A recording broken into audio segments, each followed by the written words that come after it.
Hello दोस्तों, आप देख रहे हैं ये चैप्टर 8 है।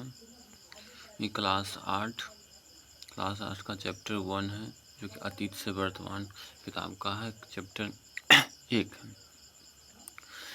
इस चैप्टर का आज हम क्वेश्चन आंसर करेंगे। पहला चैप्टर का है अतीत से वर्तमान, बुक का है, क्लास 8 का है। तो पहला क्वेश्चन देखिए, यहाँ दिया हुआ है। पहला को याद कर, फिर से याद करना है और उसके बाद सही और गलत के बारे में बताना है। पहला क्वेश्चन कह रहा है, जेम्स मिल भारतीय इतिहास को हिंदू, मुस्लिम, ईसाई 3 कालखंड में बांटा है।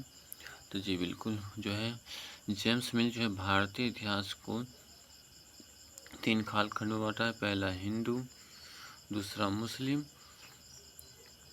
है, और तीसरा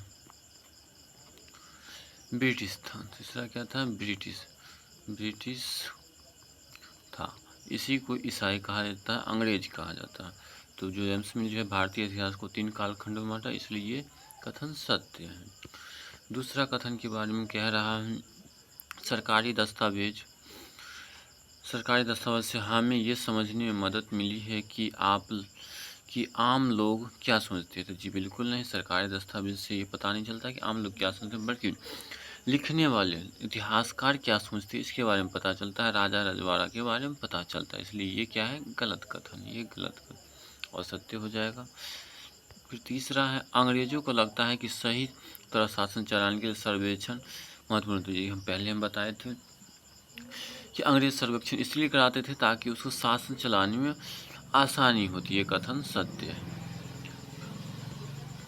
फिर कह रहा है, दूसरा प्रश्न है, और आइए विचार करिए। इसमें विचार करना है कि जेम्स मिल ने भारतीय इतिहास को किस तरह कालखंडों में बांटा, उसमें क्या क्या समस्या है इसके बारे में पूछ रहा है। प्रश्न संख्या 2। तो जैसा कि हम जानते हैं कि जेम्स मिल 1817 में, कब है? 1817 में स्कॉटलैंड, किस देश का है? एक स्कॉटलैंड के एक अर्थशास्त्री और राजनीतिक दार्शनिक जेम्स मिल था, जो अपनी पुस्तक जिसका नाम था a history of British India, Hindi में कहा जाए तो ब्रिटिश भारत का इतिहास, इस किताब में भारतीय इतिहास को 3 कालखंड में बांटा, जैसे कि ऊपर बताया। पहला हिंदू, दूसरा मुस्लिम, तीसरा ब्रिटिश को ही अंग्रेज या ईसाई कह सकते हैं। तो ये 3 कालखंडों में बांटा। अब समस्या क्या क्या आया है इसके बारे में जानते हैं। तो जेम्स मिल द्वारा जो है निम्नलिखित समस्या आया था। पहला क्या था? जो यह विभाजन संप्रदाय के आधार पर किया गया था। किसके आधार पर? संप्रदाय, जो हिंदू मुस्लिम धर्म के आधार पर किया गया था। दूसरा, यह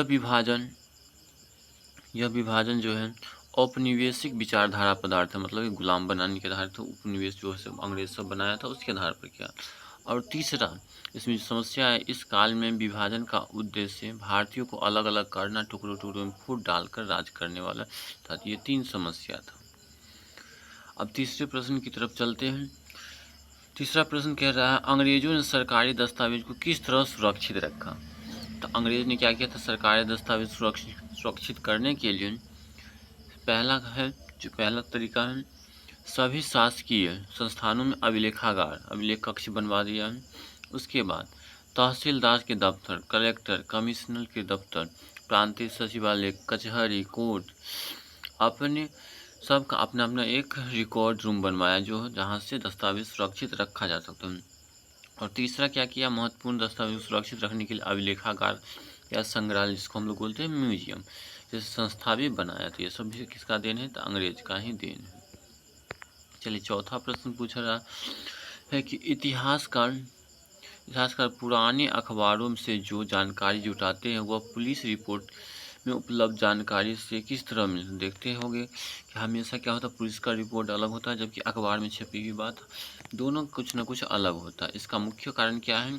पुराने अखबार जो होता है से जानकारी, पुराने अखबार से इतिहासकार जो है जानकारी प्राप्त करता है, यह संवाददाता द्वारा क्षेत्र प्रबंधन से इकट्ठा की गई जानकारी के आधार पर होता है। और इस तरह अखबार घटना का सही और विस्तृत विवरण प्रस्तुत होता है। जबकि पुलिस रिपोर्ट में क्या होता है? तो पुलिस रिपोर्ट में पक्षपात भी होता है, कभी घूस दे देता है, कभी ऊंचे अधिकारी का होता है परिसर होता है, कभी सरकार का होता है। तो वही लिखा है, क्योंकि पुलिस का अलग होता है, क्योंकि ये जो होता है पुलिस के सोच पर निर्भर करता है, जबकि अखबार वाला जो कह रहा वो संवाददाता जो बात पूछता है रिपोर्टर के अनुसार उसके अनुसार होता है, जबकि ये पुलिस के अधिकारी के अनुसार उसके उच्च अधिकारी जो वरिष्ठ अधिकारी होता है उसके दबाव में भी होता है। तो साथ ही जांच अधिकारी का व्यक्तिगत निर्भर भी करता है और सरकार की कभी कभी ऊपर भी दबाव रहता है। तो ये 4 कारणों से क्या होता है,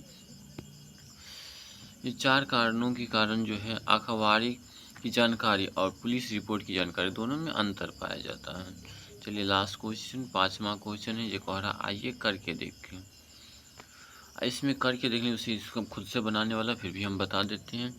पहला प्रश्न कह रहा है 5वां, क्या आप आज की दुनिया के कुछ सर्वेक्षण का उदाहरण दे सकते हैं? जी बिल्कुल, आज के सर्वेक्षण जनगणना, चुनाव से पूर्व जो होता है वोटर लिस्ट में सबका नाम जोड़ा जाता है, वनों का सर्वेक्षण किया जाता है, किस क्षेत्र में कितना वन है, नए तेल क्षेत्र का भी पता लगाने के लिए देखेंगे। पिछले कुछ समय पहले तेल का पता खुद कर लगाया जाता था बोरिंग पाइप के माध्यम से।